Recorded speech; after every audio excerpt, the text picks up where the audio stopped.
Olá, muito boa noite para você. Começa agora aqui na tela da Band Amazonas mais um programa Entrevista Coletiva. Eu sou Neto Cavalcante, editor-chefe de jornalismo aqui da emissora, e me acompanho na bancada nesse programa o jornalista Eduardo Galvão, que é repórter aqui da Band Amazonas, dos nossos programas, e também a jornalista Flávia Moura, também repórter e apresentadora do Grupo Bandeirantes de Comunicação. O nosso convidado é deputado estadual, nascido no Rio de Janeiro, mas já foi o vereador mais votado da capital amazonense em 2016. É o deputado João Luiz, do PRB do Amazonas. Deputado, muito obrigado pela presença aqui na entrevista coletiva. E eu quero desde já que o senhor já é muito conhecido aqui na capital, já foi o mais votado, mas se o senhor pudesse, de uma forma breve, falar um pouco da sua história, para quem não lhe conhece, quem nos assiste no interior do estado, poder saber com quem a gente vai conversar nesse programa de hoje. Boa noite, Neto, boa noite, Eduardo, boa noite, Flávia, boa noite você que nos assiste neste momento. Nós, o Neto, nascemos numa família muito humilde, com vários problemas. Hoje eu converso muito com jovens, porque eu sei da problemática que muitos jovens passam hoje, porque lá atrás eu passei, que é envolvimento com as drogas. Conheci o mundo das drogas ainda dentro das escolas, me apresentaram dentro de uma escola pública as drogas e a minha infância e adolescência foi prejudicada por causa dos vícios. E isso eu consegui superar com meus 23 anos. Dos 23 anos para cá, eu venci esse drama, eu venci essa doença, eu venci esse problema e foi a partir daí que eu comecei a viver. E assim como hoje nós temos 47 anos, então há 24 anos, saindo desse mundo negro dos vícios das drogas, eu quero que também jovens que hoje estão, não entrem. E a melhor maneira é conscientizar. O máximo que eu posso conscientizar, eu vou conscientizando esses jovens para vencer, para que eles não tenham prejuízo no futuro. Como eu tive prejuízo e foi muito difícil eu recuperar, né? Porque com as drogas se perde família, se perde moral, se perde caráter, se perde tudo. Respeito principalmente. Ninguém respeita. Então, eu venci lá atrás. E hoje também eu quero que esse jovem vença. E por isso, por esse trabalho, aqui em Manaus, nas periferias, nos bairros, nós fomos com esse trabalho jovial, com esse trabalho dentro lá direto onde está o problema, fomos então eleito o vereador mais votado de Manaus quando ninguém conhecia, mas aqueles que eram assistidos pelo nosso trabalho conheciam e por isso que não deu a votação. Não só os que foram assistidos, mas a família. O senhor fala do programa Jovem Nota 10. Um programa que nós tínhamos Jovem Nota 10, e aí trabalhamos muito, Novo Israel, Vive Melhor, Grande Vida, toda Manaus, tanto que deu a votação que nós tivemos no primeiro pleito para vereador. E agora, o estadual, aumentamos essa quantidade de votação em Manaus, de 13.978 para mais de 20 mil aqui em Manaus, isso consolidando o trabalho que a gente continuou realizando, e ainda continuamos realizando. Então, essa é meu desejo, a minha vocação, é não ver esses jovens se perdendo, pelo contrário, levando esse jovem, entregando esse jovem novamente à sociedade bem respeitado, para que esse jovem tenha um futuro diferenciado. Agora, deputado, recentemente o senhor sugeriu ao governo do estado que colocasse grades ali na ponte Rio Negro, justamente para evitar ou minimizar os índices de suicídio. Eu pergunto do senhor, qual tem sido a resposta da população em relação a essa sua proposta? Umas pessoas, Flávia, apoiam e outras não apoiam, pelo contrário, outras criticam, né? Porque muitas pessoas pensam que quando a pessoa tira uma vida, ela está tirando porque ela quer. Ou quando uma pessoa passa por depressão, é aquele ditado, não, ela está de frescura. É fraca. É fraca. Não, porque só quem sente na pele, ou quem está passando pela situação, sabe o que é estar dentro de uma depressão e ficar sendo pressionada para um suicídio. Eu acompanhei uma família aqui em Manaus, até mesmo de pessoas bem-sucedidas, que um dos seus familiares tirou a própria vida na ponte. Logo em seguida, nós acompanhamos essa família, a esposa, o filho, com pessoas preparadas, e elas venceram venceram aquele momento difícil, que foi a coisa que ficou marcante. Imagine o chefe da família, o provedor da família, indo na ponte e tirando a sua própria vida. É a coisa que fica marcado dentro da pessoa, e se a pessoa não tiver acompanhamento, ela também vai para o mesmo caminho. Então, analisando os números e analisando os fatos, nós tivemos essa ideia de lançar esse programa aqui, o Basta ao Suicídio, a automutilação e também a depressão. Inclusive, eu estava assistindo ontem a ministra Damares fazendo o lançamento de um programa, e os números, as pesquisas estão dizendo que hoje as pessoas, Neto, estão pegando a gilete, amarrando, engolindo a gilete, cortando o seu estômago para ninguém ver, se automutilando. Então a gilete entra pela garganta, passa pelo esôfago, vai no estômago, a pessoa fica subindo e descendo e se automutilando para que ninguém veja. Isso começou pelos braços, passou pelas partes íntimas e agora as pessoas estão se automutilando dentro do seu organismo. Ao que ponto que nós chegamos?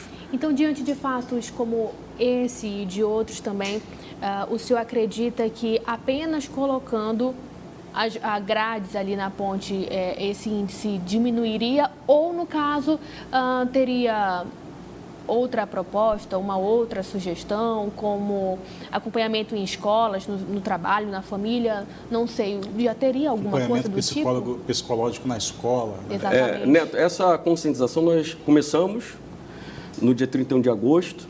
Dia 12 agora eu vou estar em Itacoatiara com 540 alunos. Dia 13 eu vou estar em Humaitá e dia 22 em Codajás. Nós já estamos com um planejamento de setembro cheio e de outubro, com palestras, com seminários, dentro das escolas, dentro de associações, dentro de câmaras municipais, porque depois que nós lançamos esse tema no sábado, dia 31, parece que as pessoas começaram a ter vontade de falar, de perder o medo, porque Esse mês de setembro é o setembro, que tem uma campanha Setembro Amarelo, que lembra justamente essa importância, né, de se cuidar das pessoas com depressão, para que não se leve ao suicídio, né? E muitas pessoas, né, que eu conversei com especialistas, eles estão me falando que as pessoas têm medo de falar sobre esse assunto. Por quê? Ou então, às vezes, a própria pessoa nem sabe que tem depressão, ou então ela vai ouvindo as características, né, enfim, de uma pessoa depressiva, ela, caramba, eu acho que eu me enquadro nisso, então eu sou uma pessoa depressiva e, enfim, talvez... E creio que também é mais da questão familiar não ter esse preparo, porque geralmente o que mais se ouve, está faltando Deus no seu coração, está faltando uma religião, tem gente com problemas piores que o seu e não está nessa sua situação, e isso ao invés de melhorar, na verdade só enfraquece mais a pessoa que já está debilitada, se debilitando nessa questão aí depressiva, né, deputado? Agora eu gostaria de sair um pouquinho desse assunto tão delicado e que está tão aí em evidência recentemente, sobre a CPI dos combustíveis, deputado, que foi aí assinada, instaurada em fevereiro desse ano, teve 8 assinaturas para poder ser instaurada. O senhor foi o último a assinar e no final das contas a CPI não apontou nada. Mais uma vez apontou que supostamente existe um cartel de combustíveis aqui na cidade de Manaus. E a gasolina voltou a subir, meteoricamente. O que o senhor acha que acontece? Por que essa investigação, por que aí essas análises, essas perícias feitas não só pelos deputados, pela Casa da Leã, mas também pelos outros órgãos, Procon Manaus, Amazonas, não conseguem identificar e apontar esses verdadeiros autores? Eu fui o último a assinar a CPI, como você falou, Eduardo, e o que a população espera exatamente resultados, né? E eu, como presidente da Comissão do Consumidor, assinei e houve ali uma equipe de deputados com técnicos acompanhando. Eu não acompanhei, embora eu assinei, mas eu não acompanhei. Os deputados estavam à frente, ali acompanhando, fazendo um trabalho que, ao meu ver, foi um trabalho sério. Mas, em muitos estados do Brasil, também tiveram as CPIs do combustível. E uma feita, nós conversávamos em uma das reuniões nacionais, e é um sistema muito complexo, porque, né, uma dessas reuniões, nós ouvimos que no Brasil nós temos uma apenas que fornece o combustível a nível nacional, que é chamado Petrobras. Nos Estados Unidos são 42. Né? Então, há livre concorrência. Então, hoje, aqui, quem fornece, quem distribui, é uma que fornece e 3 que distribui no Brasil. E não é essa livre concorrência. Mas há livre concorrência nos postos. E a gente vê a diferença de preço. Todos os postos compram do mesmo lugar. Né? Todos os postos compram do mesmo lugar, do mesmo distribuidor, o distribuidor compra do mesmo fornecedor. Então, como foi falado. Por exemplo, a pessoa tem um posto de gasolina e ela bota um posto, e se você tem um posto e você vê o outro lá que diminuiu, você também vai diminuir, senão você não vende. Né? Ainda mais se tiver poucos postos. Não vende. E assim vai. Por isso está esse efeito aí, cascata, né? Sobe e desce. O fato de ter uma CPI inibiu possíveis reclamações se chegassem à Comissão de Defesa do Consumidor, por exemplo. Agora, com esse último aumento, pelo menos 60 centavos aí do dia para a noite, foi colocado em cima do preço da gasolina. Já chegou reclamação com relação a isso? É porque nós tínhamos dentro da casa uma CPI instaurada. Então, se tem uma CPI, todo mundo recorre à CPI para poder fazer sua reclamação, porque aquela CPI está investigando aquela situação. Mas eu também sou contra. Eu fiquei assustado, que num dia a gasolina estava R$3,45, no outro dia R$4. Que isso, um absurdo. Eu tomei um susto quando eu saí na rua no outro dia, porque quase 70 centavos de um dia para a noite. Então, isso... E sem nenhum anúncio da Petrobras, que é a única fornecedora, de que iria ter qualquer tipo de aumento. Eu tenho falado para as pessoas, Neto, que a falta de informação das empresas é que contribui para essa desinformação. Porque se houver informação, a população vai estar informada. Foi exatamente o que eu falei na época que houve o apagão, o problema em Irandu e Manacapuru, com relação à companhia de energia. O que causou todas aquelas manifestações, a pessoa ia fechando as ruas, eu que fui lá abrir rua, eu que fui lá conversar direto com as pessoas que estavam incendiando os pneus, é que elas falam, a gente não sabe de nada, por isso que a gente está fechando as ruas. Porque se nós tivéssemos informação, não teríamos fechado na rua. Então, essa falta de informação é muito grave, Então, aumenta, ninguém comunica nada, diminui, ninguém comunica nada, ninguém... Acaba a energia, Petrobras, falta água. Então, essa falta de informação e o povo não ter essa informação, uma informação clara, uma informação evidente, diminuiu por causa de quê? Por causa disso. Aumentou por causa de quê? Por causa disso. Imposto. Os impostos, o combustível está caro porque o imposto é caro. Então, nós até estamos com uma ideia, dentro da Comissão de Consumidor, fazer um programa do consumidor nas redes sociais para explicar. Nós vamos convidar um técnico para o técnico explicar nos mínimos detalhes o porquê que a gasolina, o preço da gasolina sobe e por que diminui. E nós vamos disponibilizar isso. Porque fica mais claro para o consumidor entender. Né? Porque o consumidor precisa entender. Eu também, eu sou consumidor. E eu não entendi. Dormi, o preço estava de um jeito. No outro dia, quando eu tomei um susto. Falei, já está R$4,75? Quase R$5 de um dia para outro. Tem alguma coisa. Aí causa esse alvoroço na população. E isso, eu digo para vocês que é inaceitável. Deputado João Luiz, o Entrevista Coletiva faz um breve intervalo, daqui a pouco a gente está de volta.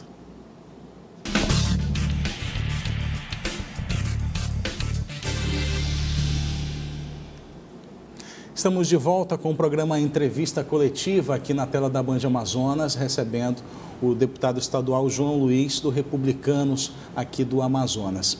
Deputado, o senhor como presidente da Comissão de Defesa do Consumidor, a gente já falou da questão do combustível, mas tem uma série de ações que estão sendo tomadas, inclusive saindo mesmo, né? Saindo da Assembleia, indo até a comunidade. Como é que está esse trabalho? O que o senhor tem a levantar com relação a esse trabalho à frente da comissão? Esse trabalho tem sido muito importante, Neto, porque quando eu assumi o mandato de deputado e fui designado, eleito para ser presidente da Comissão de Defesa do Consumidor, eu pensei em aproximar o parlamento, a comissão, da população.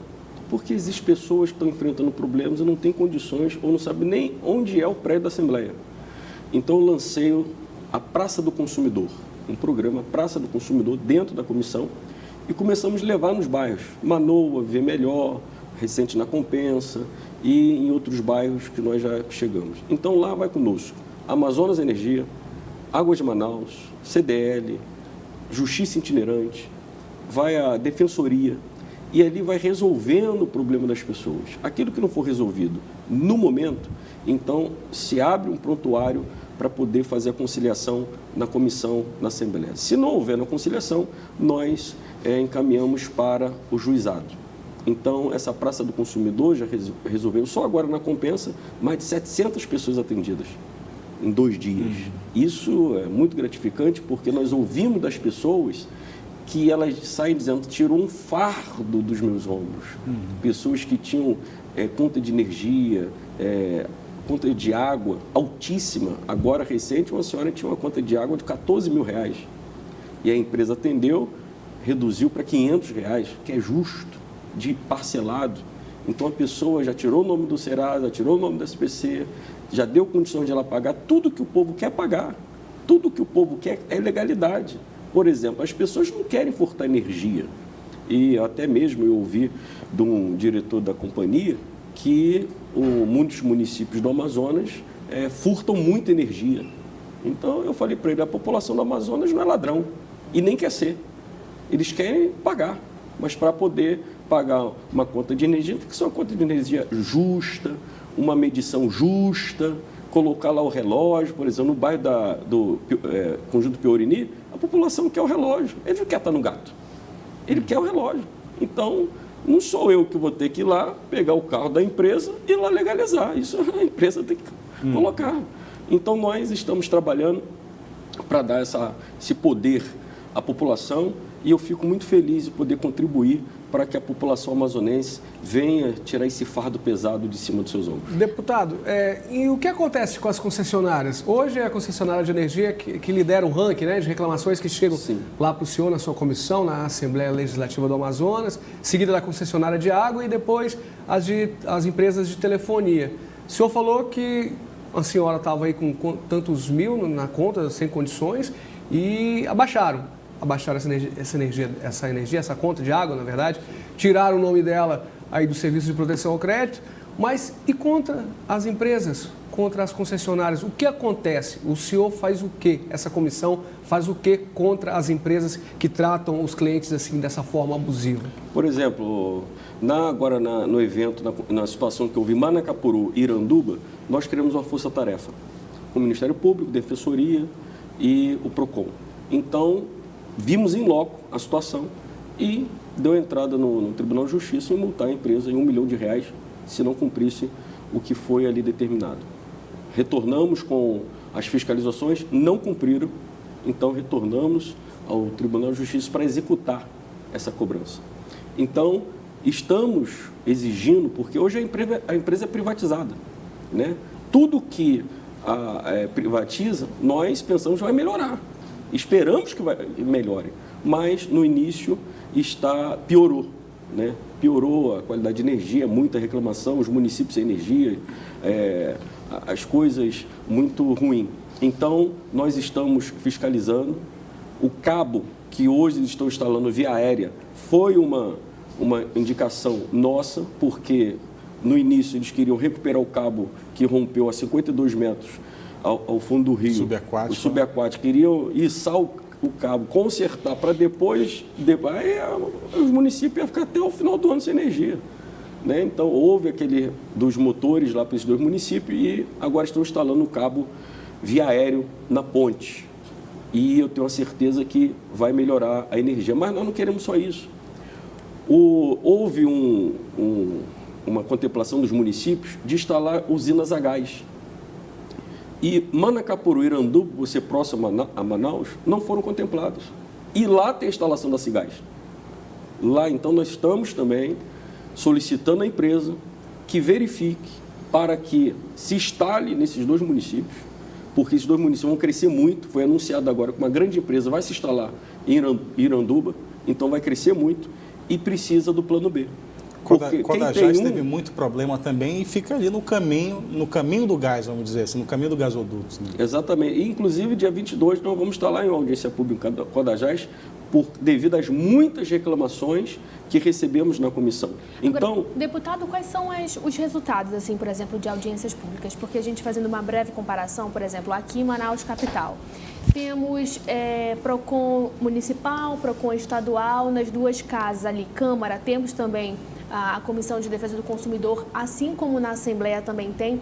E em relação ao interior, audiências públicas são feitas, tudo bem, a população está ali para discutir, está ali para opinar, mas qual é o resultado dessas audiências públicas? Assim, qual é o efeito que tem surtido? Nesses dois municípios, Iranduba e Manacapuru, que a gente estamos acompanhando de perto, já está surtindo muitos efeitos. Porque quando eles veem que há alguém fiscalizando, então tem que se cumprir aquilo que na audiência pública, que toda audiência pública nós assinamos um TAC, um termo de ajustação de conduta. E esse TAC tem prazo de 100 dias, 120 dias, para que eles venham retornar em uma reunião técnica e apresentar os resultados. Então não é só uma audiência pública e deixa para lá, não. É audiência pública, no final da audiência pública é assinado um termo de ajustamento de conduta, com prazo, e no final daquele prazo retorna para nos mostrar o que eles melhoraram ali com relação àquilo que foi discutido. Nesses dois municípios, os trabalhos estão andando, esse cabo que eles estão colocando via aérea, a ponte, já é resultado da última audiência pública que tivemos na Assembleia Legislativa, porque a reclamação era que a Secretaria do Estado da região metropolitana não liberava a ponte para colocar o cabo. Então, nós convidamos o secretário para discutir. Porque se é o governo que está administrando a ponte, por que não colabora para colocar o cabo? Como é que é o seu relacionamento com o governo do Estado? Assim, que posição o senhor está ali dentro da Assembleia Legislativa? Nós estamos, na Assembleia Legislativa, Neto, apoiando os projetos que, na nossa visão, é benefício para o Estado. Então, o que for bom para o Estado, nós estamos apoiando. O que eu vejo que não é produtivo para o Estado, então eu não posso apoiar esse tipo de projeto. Por exemplo, pode falar. Pode dar um exemplo, exatamente, por exemplo. Por exemplo, teve a votação que o governo mandou para a Assembleia, muito polêmica, que foi o congelamento dos salários, dos servidores. Ora, o Estado está quebrado. Se continuasse dando os aumentos, ia acontecer um Rio de Janeiro, um Rio Grande do Sul. No final do ano, os servidores não iriam receber o 13º, não iriam receber porque não tem recurso. A economia não cresce, não desenvolve. Então, nesse período que foi congelado, então, na minha visão, para até mesmo proteger o salário dos servidores, porque tem servidores que fizeram empréstimos. E o empréstimo, todo mês, desconta da conta sua parcela. Ô, deputado, mas a economia não está crescendo só ultimamente ou não vem crescendo há tempos? Porque antes era pago e agora resolvendo dar esse congelamento porque os especialistas, os economistas acharam viável e correto fazê-lo. E então parou de crescer o Estado não está crescendo, a economia estagnou? Não só o Estado, Eduardo. Eu estava assistindo ontem uma palestra do Paulo Guedes, que ele estava palestrando em Fortaleza, sobre até mesmo a reforma tributária. Paulo Guedes falou mal da Zona Franca nessa situação, que o senhor também foi a sua opinião. É um dos nossos inimigos. Mas ele falava sobre economia, porque a economia está estagnada. Né? Não é só no Amazonas, é no país todo. Existem estados, existem municípios que estão, como diz o outro, vendendo almoço para comprar janta. Está vendendo almoço para comprar janta, estão trocando, estão contando moedas para poder pagar o funcionalismo. Então, essa atitude, na minha visão, eu pensei, eu vi que era beneficiando, não é um grupo de pessoas, beneficiando o professor. Imagine o professor ir para a sala de aula sabendo que o salário dele não está na conta. Ele vai desmotivado. Imagina um policial, como acontecia. Eu tenho familiar, eu tenho irmãos meus, faz parte da polícia, e lá no Rio de Janeiro ficou sem receber. o que eles receberam a cesta básica. O senhor falou a questão da polícia, o senhor faz parte de um partido, Republicanos, que visita vários nichos aí de eleitores, e o senhor chegou a citar, o PRB tem 2 deputados federais, né, um partido que é politicamente muito forte. Como é que está a relação para, de repente, uma disputa pela Prefeitura de Manaus no ano que vem? Nós temos, como você bem falou, Neto, vários nomes, né? Tem um nome de deputado federal Silas Câmaras, que na última eleição para prefeito ele concorreu, salvo engano foi o 3º ou 4º colocado. E hoje nós temos também o deputado federal Capitão Humberto Neto, né? Tem o Capitão Humberto Neto, tem eu ali na Assembleia Legislativa, tem o Amaury Colares na Câmara Municipal, tem um deputado federal Silas, tem um secretário municipal de Juventude, Esporte e Lazer, João Carlos Melo. Então, o partido, graças a Deus, hoje aqui no Amazonas tem nomes e tem força para poder participar, para poder entrar e ganhar, né? Uma boa articulação, uma boa entrada para poder... Ainda há tempo para, de repente, puxar alguém para o partido? Ah, sim. Dá tempo que não falta, né? Inclusive, até os 48 do segundo tempo. Isso. A gente está chegando nos 48 do segundo tempo aqui do programa Entrevista Coletiva. Quero desde já agradecer a Flávia Moura e o Eduardo Galvão pela participação aqui. Eu queria que o senhor falasse do workshop sobre o direito do consumidor que está sendo preparado aí pela sua comissão. Eu quero convidar você que nos assiste agora. Dia 20, nós vamos receber o deputado federal Celso Russomano, que é um especialista no direito do consumidor. Ele estará aqui em Manaus, às 8 horas da manhã, vai até meio-dia esse workshop, juntamente com o juiz Luiz Márcio, promotores, defensores, especialistas na defesa do consumidor, trazendo as mudanças das leis e qual é o direito que o consumidor tem. Na Assembleia Legislativa, no auditório Belarmino Lins. Se você deseja se inscrever, aparece aí no rodapé do seu vídeo o telefone, o link para que você possa se inscrever nesse workshop que vai dar 10 horas complementares para os universitários. Deputado João Luiz, muito obrigado pela presença aqui na entrevista coletiva. Olha, no próximo domingo, aguardo você aqui também novamente na TV Band Amazonas para mais um programa Entrevista Coletiva, mais uma conversa aqui com um político, gestor público, para falar do nosso cotidiano que muda na nossa vida aqui no nosso interior do estado e também na capital amazonense. Até o próximo programa.